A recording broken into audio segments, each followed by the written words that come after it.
Então, o que a gente vai fazer agora? A gente vai finalizar a legislação, o Estatuto da Polícia Civil do Rio Grande do Sul, que é o estatuto que você precisa, primeiro, para passar no seu concurso público, para você conseguir ingressar nessa carreira, nesse órgão tão importante.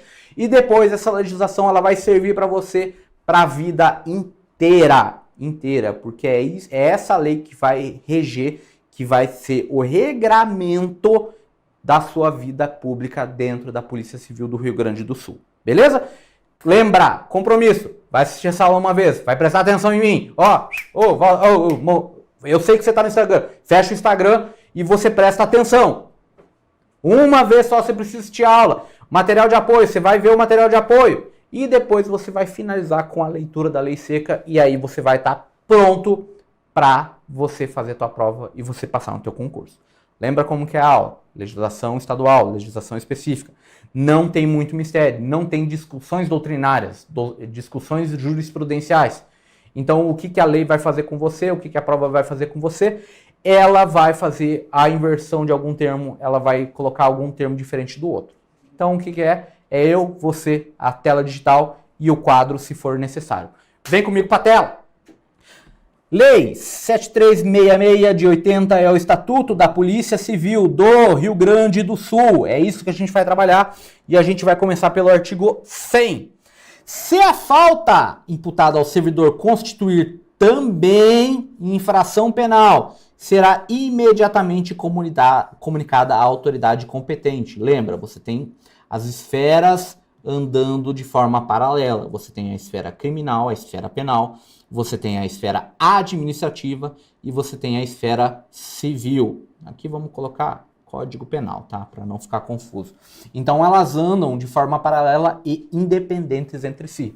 Se por acaso a transgressão disciplinar também for um crime, aqui que nem fala a infração penal, a autoridade competente ela tem o dever de comunicar à autoridade competente para a instauração de inquérito policial. Aí a gente está falando de infração penal. O processo administrativo disciplinar será instaurada por determinação do governador do estado, do secretário de Segurança Pública ou deliberação do conselho, verificada por meio da sindicância ou inquérito, que possa importar nas aplicações dos incisos 6, 7 e 8 do artigo 83. A resolução que instaurar o processo administrativo disciplinar, o que é resolução? É a natureza jurídica do ato administrativo. Ele tem a natureza jurídica de resolução. Conterá narração sucinta do fato com todas as circunstâncias e o enquadramento estatutário da transgressão. E será instruída pela sindicância ou inquérito que lhe der origem. Agora a gente vai pro processo administrativo disciplinar. Será preparado por membro do Conselho Superior de Polícia ou autoridade processante designado pela portaria do presidente do órgão. A autoridade que for processante será delegada de polícia, autoridade policial. Não poderá ter hierarquia inferior à do acusado, nem a este estar ligada por qualquer vínculo de subordinação e incumbir-se do processo desde a citação até o relatório final, do começo ao fim. Servirá de secretário um servidor policial escolhido pela autoridade processando e designado pelo superintendente dos serviços policiais. Aqui a gente fala que a autoridade processante ela tem que ser um delegado, mas o servidor ele pode ser, por exemplo, um investigador. Ele pode também ser um escrivão, se for o caso. A autoridade processante, delegado e o secretário respectivo ficarão vinculados ao processo e podem ser dispensados de outro serviço até a remessa dos atos ao conselho. A autoridade processante terá todas as atribuições e competências deferidas por esse estatuto ao presidente e aos membros das comissões de processo administrativo. Aí essa é a regra. Nós temos a exceção que é ressalvada as competências privativas de Conselho Superior de Polícia. A suspensão preventiva do servidor imputado pode ser ordenada de forma fundamentada até 60 dias pelo governador do estado, pelo secretário do Estado de Segurança Pública e pelo superintendente dos serviços policiais e pelo Conselho de Polícia. Ex officio, o que é ex officio? É de forma obrigatória. Isso quer dizer ex officio. Ou a pedido da autoridade processante, sempre que for de forma conveniente para a averiguação das faltas imputadas, para que quem está sofrendo esse processo administrativo não atrapalhe o processo. O prazo de que trata esse artigo pode ser prorrogado por 30 dias no máximo. Durante o período de suspensão preventiva, o funcionário perderá 1/3 da remuneração.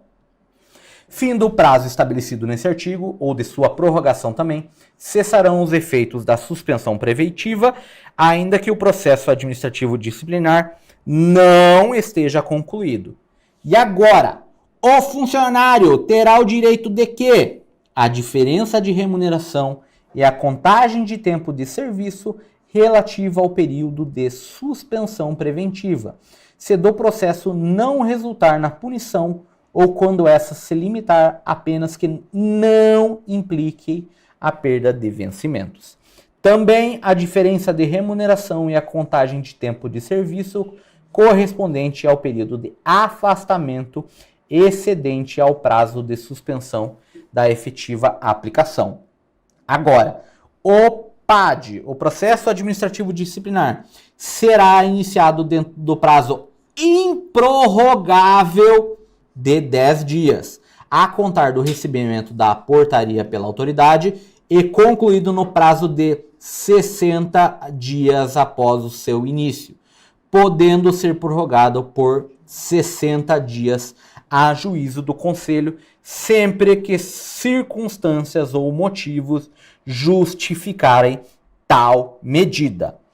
A marcha do processo quer dizer o quê? O procedimento. O procedimento, como é que vai ser o procedimento? A marcha, o andamento do processo, no que for aplicável, será prescrita pelo estatuto que vos falo.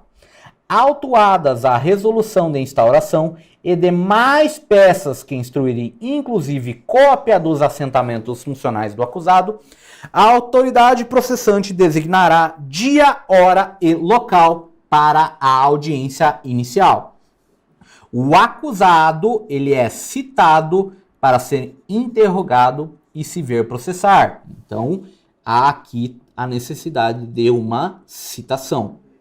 No instrumento de citação deve constar, além dos requisitos que tratam o artigo 101, que é todos aqueles, por que ele foi acusado, como que foi acusado, as circunstâncias, os fatos, tudo, o direito também de constituir defensor e de produzir provas em geral, bem como o dia e o horário e local da audiência. Isso é o que vai constar, o que tem que constar na citação.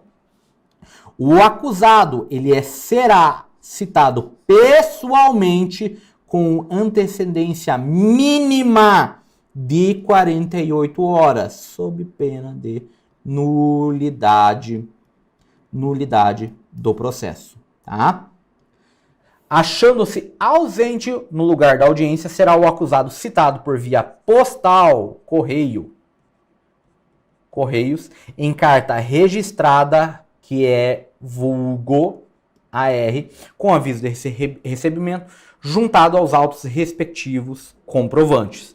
Não se encontrando o acusado e esgotadas as providências para sua localização, a citação será feita por edital. Aí a gente tem um outro tipo de citação, que é a citação por edital, no prazo de 15 dias, inserido por 3 vezes no órgão oficial. Então é 15 dias por 3 vezes por edital. E certificado nos autos das providências adotadas.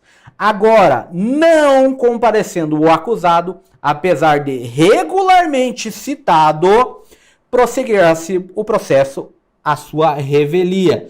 O que é revelia? Revelia quer dizer que tudo que for dito será considerado verdade. Isso é a revelia.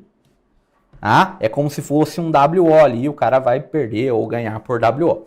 Com o defensor nomeado pela autoridade processante, remetendo-se certidão ao conselho para efeitos legal. No local, dia e hora determinados à autoridade, ouvirá as declarações do denunciante, da vítima, se por acaso houver, e interrogará o acusado, observando-se o disposto no Código de Processo Penal, ali que é a questão da ordem dos trabalhos, passando a inquirição de testemunhas indicadas por aqueles arrolados pela autoridade processante, se possível no mesmo dia. Se for um caso bem complicado, ali a gente tem uma possibilidade de uma postergação para outro dia.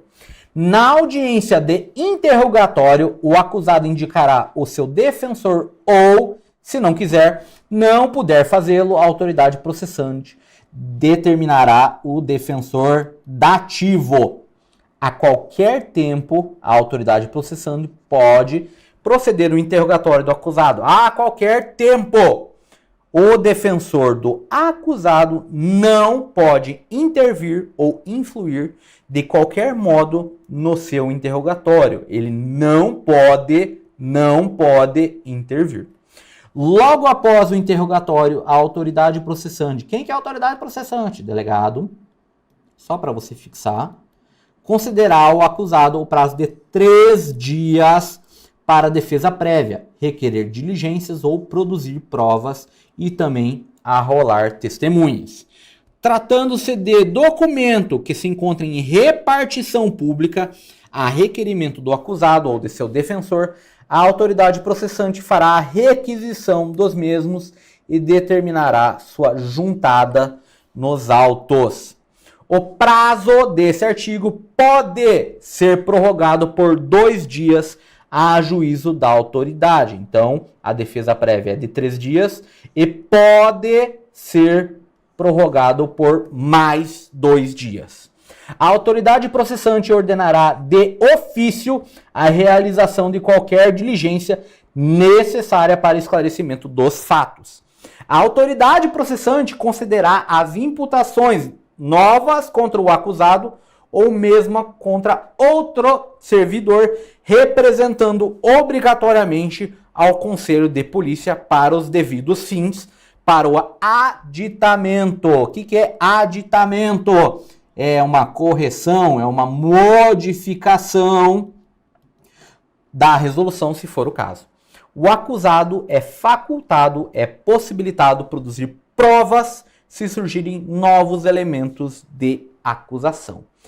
Encerrando a instrução, o acusado, por seu defensor, tem vista aos autos na forma da lei, pelo prazo de 10 dias para as alegações finais. Então, para a defesa prévia, ele tem 3 dias, podendo ser prorrogado por mais 2 dias a juízo da autoridade. Depois de finalizada a instrução, ele tem 10 dias para apresentar as alegações finais. Fim do prazo das alegações finais, a autoridade processante encaminhará o processo ao presidente do conselho no prazo de 5 dias, com um relatório consistindo do quê? Os fatos, objetos do processo, diligências que forem realizadas, as provas colhidas, razões da defesa e conclusões do enquadramento legal do acusado, quando for o caso. Antes de encaminhar o processo ao conhecimento do conselho, a autoridade processante notificará o acusado ou o seu defensor. Então, você ou notifica o acusado ou o seu defensor. Não há necessidade de notificar as duas pessoas. Nos casos omissos desta lei, dessa lei e no Estatuto dos Funcionários Públicos Civis do Estado, serão aplicados os dispositivos do regimento do Tribunal de Justiça e do Código de Processo Penal. Nos casos omissos, ao Conselho Superior cabe deliberar sobre os demais incidentes processuais que surgirem, se for o caso. Se o preparo do processo estiver a cargo de um dos membros do Conselho, ele cumprirá relatá-lo em plenário, em plenário. Então, se for um membro do Conselho, ele que deve fazer a relação ali no plenário.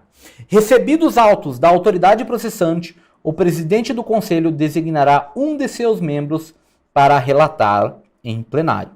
O Conselho Relator apreciará, com referência a cada acusado, separadamente, então de forma individual, os fatos em que forem imputados, as provas colhidas no processo e elementos de alegações de defesa. Também os incidentes relevantes, elaborando parecer fundamentado que conclua pela absolvição ou punição com indicação, se for o caso, da pena que couber, devolvendo os autos para a presidência. O presidente do Conselho observará a distribuição, designando o revisor do feito, que fará concluso na sessão seguinte, e a presidência com vistas ao relator para o julgamento. Quando for o caso de absolvição, os autos do processo serão arquivados na secretaria do órgão. Então, primeira coisa, caso de absolvição é caso de arquivamento. Primeira coisa que você tem que ficar ligado. Quando for proposta qualquer aplicação de qualquer das penas previstas, o processo acompanhado da respectiva resolução será encaminhado ao chefe do Poder Executivo. No caso do parágrafo anterior de penalidade, pode o Conselho ordenar o afastamento preventivo do acusado, nas mesmas condições até a decisão do governador do estado. O defensor do acusado será intimado, é intimado, não é citado, não é notificado, é intimado para a sessão de julgamento quando querendo poderá produzir sustentação oral na forma do Código de Processo Penal.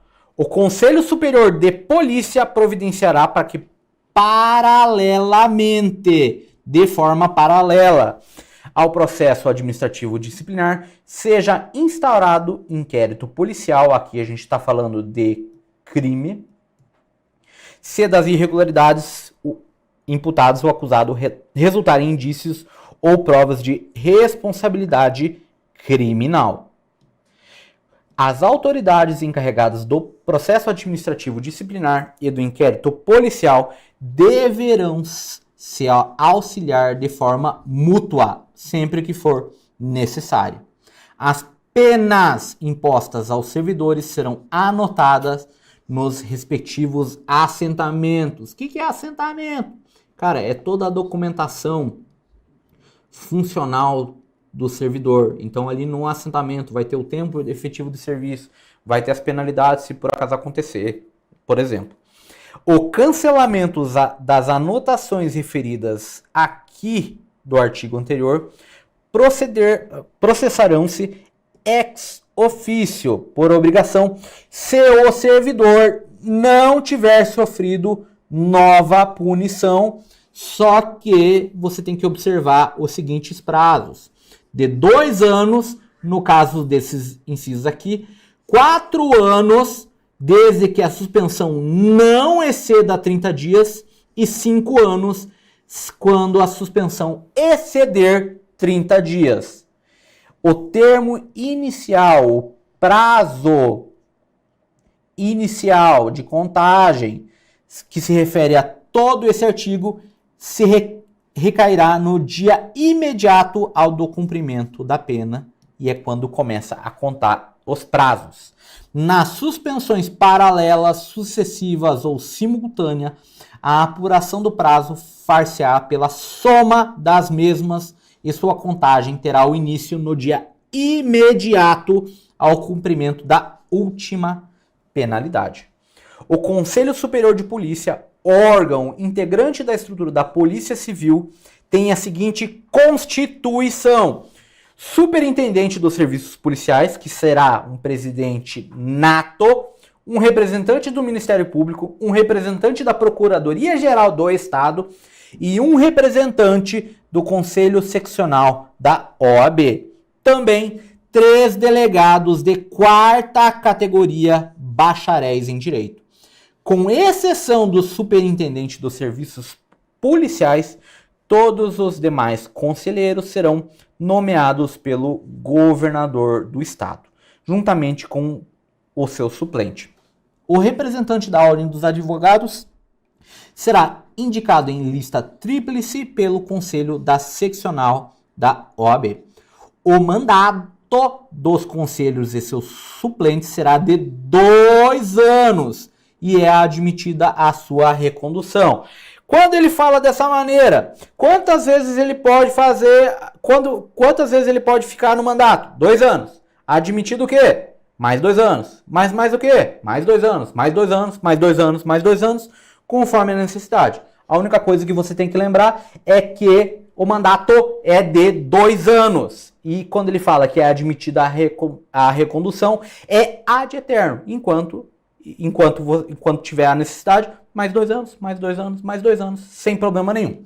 Compete ao Conselho Superior de Polícia deliberar de plano, em sessão secreta, com caráter irrecorrível e por livre convicção, sobre matrículas nos cursos de formação da Escola de Polícia, com base em resultados de investigação social. Lembra que uma das etapas do concurso é a investigação social sobre a vida pregressa dos candidatos e outros subsídios disponíveis. Decidir-se também sobre o cumprimento de requisitos relativos ao estágio probatório dos servidores. Elaborar a lista de promoções conforme o respectivo regulamento. Exercer ampla função disciplinar, apreciando e julgando sindicâncias, inquéritos e PADs. Determinar a instauração e providenciar o preparo e efetuar julgamento de PADs em que sejam acusados servidores da Polícia Civil. Deliberar conclusivamente, o que quer dizer? Não é ficar conversando, tem que chegar numa conclusão sobre a ocorrência de morte em objeto de serviço ou em razão de sua função para efeito de pensão especial. Decidir sobre outros assuntos que forem necessários, o que torna esse rol exemplificativo. Não é um rol taxativo. Salvo as hipóteses nessa lei, a apreciação da legalidade das resoluções por parte de outros órgãos não envolve reexame de mérito. Perde automaticamente o mandato o conselheiro que faltar 3 sessões plenárias consecutivas ou 10 intercaladas sem justificativa por 1 ano de serviço. A situação do servidor da Polícia Civil matriculada em estabelecimento e ensino superior federal ou reconhecido reger-se-á pelas normas aplicáveis a funcionários civis em geral. O servidor da Polícia Civil, salvo em caso de imperiosa necessidade de serviço, somente pode se afastar do Estado quando autorizado pelo superintendente. Aqui a gente não está falando de férias. Olha aqui, ó. Em férias ou licença ou afastamento do servidor independe de autorização, devendo comunicar seu chefe aonde ele pode ser encontrado. A função policial é considerada eminentemente técnica. O cargo de delegado de polícia é classificado em nível superior para todos os efeitos legais. Agora a gente vai para os finalmentes e a parte que você só tem que decorar aqui. Por exemplo, ó, o dia 21 de abril será consagrado o dia do patrono da Polícia Civil, Alferes Joaquim José da Silva Xavier, vulgo Tiradentes, devendo ser assinalado por solenidades próprias. Isso a gente está falando do quê? De tradição. Tradição. Até que sejam submetidos novo regime, fica assegurado aos atualmente são servidores da Polícia Civil, assim considerados pelo artigo, com redação, enquanto permanecerem em exercício na Secretaria de Segurança Pública, a percepção de vantagens que têm direito, especialmente as referidas nas legislações anteriores aqui. As disposições relativas às vantagens, aqui a gente tem uma causa de uma pedalada previdenciária ou uma modificação de legislação, aplicam-se a titulares da função de assessoramento lotadas na Secretaria da Segurança Pública. Permanecem em vigor a Lei Estadual 2558, de dezembro de 54, com redação da Lei 4024, da Lei 4024 de 60. Continuam em vigor as disposições referentes a recrutamento interno de investigadores para cursos de formação de inspetores e escrivões. Aos atuais ocupantes dos cargos de investigador de polícia, fica assegurado o direito que se refere esse artigo até 31 de dezembro de 81. Por isso que essa é uma parte que basta a leitura. Os dependentes do servidor de polícia civil estável, não é o estagiário, em caso de demissão, perceberão pensão proporcional ao tempo de serviço prestado, nunca inferior a um salário mínimo regional, não é o nacional. A gente não está falando do salário mínimo nacional, é regional, durante 180 dias seguintes à sua demissão. E fica plenamente ressalvada a legalidade do provimento de cargos em comissão dos atuais servidores policiais inativos em função que não estejam em assessoramento. Olha aqui pra mim. Cara, tu bota fé que a gente matou o estatuto? É simples, né? Você só precisa dar uma leitura, você só precisa acompanhar a videoaula. Não fica ali assistindo o videoaula, vou no Facebook, vou no Instagram, vou no TikTok, vou no Quai, tem outra rede social aí que eu não conheço também. Não pode ficar nesse sentido. Tá vendo a videoaula? É aqui comigo. É prestando atenção. Não pode dormir no ponto. Uma vez você precisa assistir só. Com muita tranquilidade, com muita paz no coração. Depois, vai ler o material de apoio. O material de apoio foi feito com muito carinho. Depois, você vai ler a legislação seca, que daí você finaliza a sua preparação. Por que eu só vou assistir o vídeo uma vez? Cara, você não tem só essa legislação para estudar, você tem um balaio de conteúdo que você precisa para se preparar para o concurso. Por isso que o seu tempo é tão importante. Por isso que a gente faz essa modalidade de ensino dessa maneira, para otimizar o seu tempo de estudo. Entendeu? Cara, era isso que eu tinha para passar para vocês. É isso, velho. É só isso que eu tinha para passar para vocês, essa legislação. Vem comigo e vem com a Falcon que vai ficar tudo bem. Agora, para você que está ao vivo no YouTube, a gente vai ver se você tem alguma dúvida e a gente vai fazendo a verificação aqui. Não temos nenhuma dúvida. Então, o que a gente vai fazer? Eu vou mandando um forte abraço para você. Bons estudos, cara. Você fica tranquilo. Estuda, cara. Se prepara. Agora é uma parte bem complicada, bem chata da tua vida. Mas depois, quando for servidor estável, você vai ver que vai ficar tudo muito mais simples. Beleza? Um forte abraço e até depois.